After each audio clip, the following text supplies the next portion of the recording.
Hello friends, आज की video में हम पढ़ेंगे एक नए पर्यावरणीय डीएनए के बारे में जिसकी हाल ही में खोज की गई है। तो हाल ही में भूवैज्ञानिकों ने ग्रीनलैंड के पियरीलैंड में एक नए प्राचीन पर्यावरणीय डीएनए, एनवायरमेंटल डीएनए जिसको कहते हैं ईडीएनए, इसकी खोज की है जो लगभग 2 मिलियन वर्ष पुराना है। Very very important. अब बात करते हैं प्रमुख बिंदुओं की।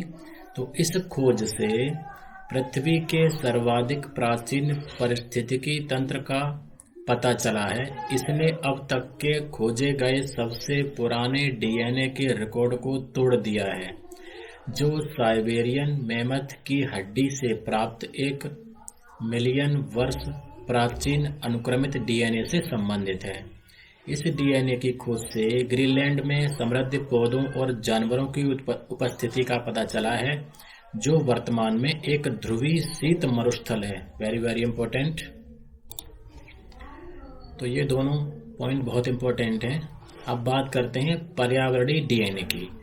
पर्यावरणीय डीएनए एक आनुवंशिक सामग्री है जिसे जीव अपने परिवेश में छोड़ते हैं।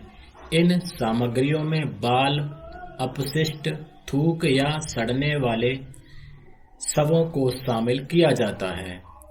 ईडीएनए का अध्ययन करना एक चुनौतीपूर्ण कार्य है क्योंकि आनुवंशिक सामग्री समय के साथ विखंडित हो जाते हैं, जिससे वैज्ञानिकों के पास केवल छोटे छोटे टुकड़े ही रह जाते हैं। अब बात करते हैं पारिस्थितिकी तंत्र की। इस डीएनए से उच्च अक्षांश वन पारिस्थितिकी तंत्र के चिनार, बर्च और थूजा सहित वृक्षों की विभिन्न मिश्रित प्रजातियों और आर्कटिक बोरियल झाड़ियों के बारे में जानकारी भी मिली है।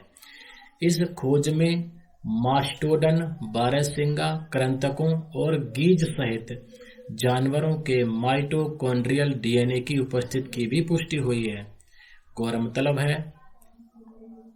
गौरतलब है कि मास्टोडन एक विलुप्त स्तनपायी है जिसकी उत्पत्ति उत्तरी और मध्य अमेरिका में हुई थी।